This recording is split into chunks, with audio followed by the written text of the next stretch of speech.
you, John Lynch? I'm doing good, Good Rich. to see you. Now, I was going to throw to a soundbite of the commissioner from his press conference, but I'll do it in a matter of moments.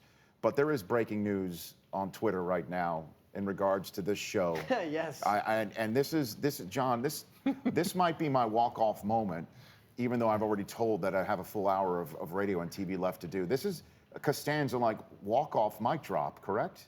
Guys, it's very impressive. All so right. Lily Aldridge is here. Victoria's Secret model. Victoria's Secret model. Yes. Commercial, Super Bowl commercial. Supermodel. Super model. Yeah. Don't forget the and super. you guys posted a photo. Or you guys posed for a photo. Yes, we did. The Victoria's Secret Twitter account. Yes, what about it? 5.59 million followers. One of which is not mine. I don't follow them. I don't either. You know, okay. Maybe we will. Well. Tweeted out the photo of you two. It is going crazy on Twitter right now. John Lynch, that's a mic drop. You know, I was going to tell you congratulations on all your successes, Yes. your show, Thank you. your hotel. Thank you, sir. But maybe that trumps them all. That is your walk-off. That's it. It's a walk-off. And plus, my wife is on a plane right now, so she's not seeing that. That's even more of a walk-off. She's on a plane right here, right now. Oh, we'll save the clip for her. Don't worry. We will? Oh, yeah. Well, she does go on Twitter, and hopefully that's being retweeted by all the Victoria's Secret followers out there. Now, making this complete U-turn to Roger Goodell's press conference in downtown Phoenix, he was asked moments ago, John Lynch, at his State of the State address. It's at the downtown convention center in Phoenix, a huge throng there. He was asked if nothing comes out of the Deflategate investigation, would he, in fact, as Robert Kraft demanded of the league, apologize to the New England Patriots? Here was the commissioner's answer moments ago. This is my responsibility to protect the integrity of the game. I represent 32 teams. All of us want to make sure that the rules are being followed. And if we have any information where the potential is that those rules were violated, I have to pursue that, and I have to pursue that aggressively. So this is my job. This is the job of the league office. It is what all 32 clubs expect, and I believe our partners, our fans expect, and we will do it vigorously. And it is important for it to be thorough and fair. There you have it, John Lynch. You know what he didn't tell you earlier, Michelle Tafoya Yes. commented on that he announced the director of medical services, I believe. Yes, new chief medical officer for the NFL. He later on in this press conference is going to announce, I'm the new chief of PSI for the NFL. Are you really? Yes, I'm the Breaking news. protector. John Lynch, breaking news here on the Rich Eisen Show. Are you going to go buy your own air gauge, or will the league provide you with an air gauge, John? I have, we've got a specially made air gauge that we've been working on for years. It's funny, this whole thing all week long, when you talk to offensive players, they're like, yeah, the quarterback should be able to figure what a PSI and whatever. And running backs and wide receivers say it might be easier to catch, more difficult for a defender to get loose for a fumble. And then you talk to a defensive guy, and they're like, this is the most ridiculous thing I've ever heard of. And I assume you fall into that camp. Yeah, I've felt like that. And our old quarterback got drawn into it for comments he made 10 years ago. Brad now, a lot Johnson. of people, including me, I picked up the phone. What are you doing? Why would you ever enter your name and our name in this? And he said, John, these are comments I made 10 years ago, and his had nothing to do with pumping a ball up or deflating a ball. It was about brushing the ball, and it was called a bribe. It was a tip. He had just done a milk commercial where he made a lot of money. He said, this guy's been working hard all year, scuffing up the balls. He gave him some money, but we got pulled into that thing. Yeah. But I think, unfortunately, in all of that, now we did have the 2 weeks, so the first week was comprised of that. But I think Michelle hit on it, and Al did as well.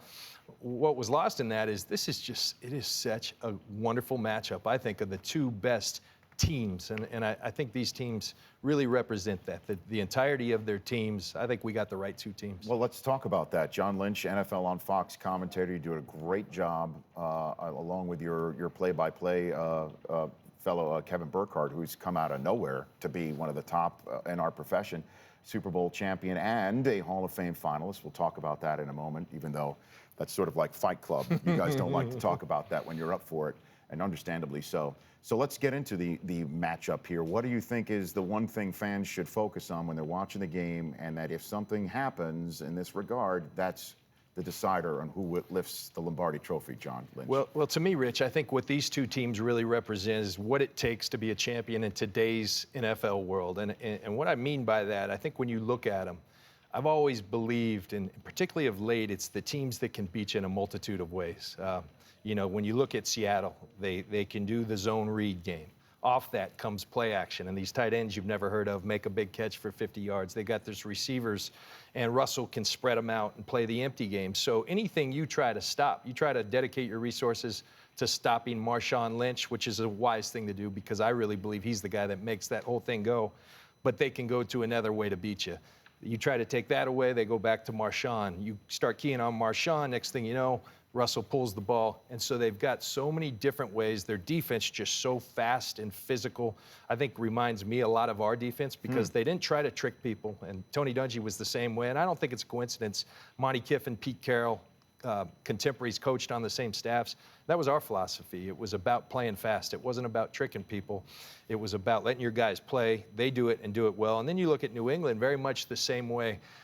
We see them in the playoffs. Tom Brady throws it 50 times. They barely run the ball. But we've also seen them against Cincinnati with Jonas Gray before he fell asleep. Run it 35 times. So they can beat you in a variety of ways. And then I think finally, their coaches are unbelievable and they're very bold. They don't play not to lose, they play to win, and that's what it takes to win in today's football. So Chris Brockman asked John Lynch the poll question on RichEisenshow.com and update the results after he gives his 2 cents. John Lynch, who is going to win Super Bowl 49? Patriots, Seahawks. Yeah, this one, it's been a tough one to call. Usually you have a strong gut feeling on a game, and this one's taken me a while. The only thing I can tell you, I think in a very, very close matchup, and I think this thing's going down to the wire, I really do. I believe Seattle's defense, this is a phenomenal defense. I think if they win this Super Bowl against Tom Brady and the Patriots, they'll go down. I think they'll be mentioned in that conversation like we were. Everyone said we had to win a Super Bowl. Well, they will have won 2. They will have led the league 2 years in a row. I think that's going to be the difference maker, the type of defense they play. But I think we're in for a very, very close football game. Yeah, Marshall called it epic. He thinks it's going to be epic. Yeah. What's the current update? 53% agree with you. Seahawks. 53%. Yeah, that's pretty close. Yeah, it's. I don't have the gut on this one either right now. Yeah, it's a John. tough one, man. But I do hope it is going to be as close as everybody does believe it to be. You got a big night tomorrow night, John. I don't know how to ask you about it other than just, what are your thoughts right now that you could be 24 hours away from the immortality that people who do what you did in Tampa for all those years in Denver dream about? Well, first of all, Rich, I came into this league. I was a third-round pick. I had been playing some pro baseball, and the Tampa Bay Buccaneers drafted me, and that's really where my heart was. I remember thinking I was crazy even to play football because I had a great opportunity with the Florida Marlins. But I came in and really early in my career just a special teams guy and then worked my way. And Tony Dungy came in and said, hey, you can play this game and you can be an all-pro player and you can change the way the safety position was played. And so those things started to happen. And so just to be mentioned, this is the second year I've been a finalist with the people on this list. And I think what's most special, my own coach is on that list, Tony Dungy, and he taught me so much on the field, but more off the field. Junior Seau, the late great Junior Seau, who I grew up in San Diego idolizing, is on that list.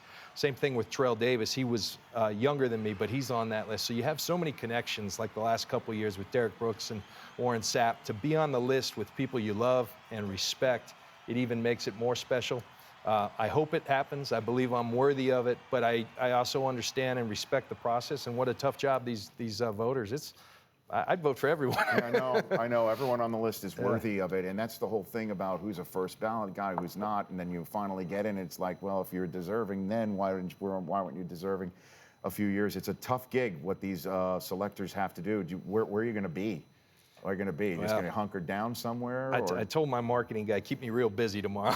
So I'm making a lot of appearances because last year, they did a new thing where they're trying to announce it at NFL Honors. Yes, so they are. They sent us all to a hotel room, and my wife Linda, who's back here, she and I are sitting at the end of the bed while we're waiting our fate. We know it's coming in the next half hour, and then I got the call that, congratulations on being here, but it didn't happen. And so then you go across, but the great thing about it, my life's not going to be.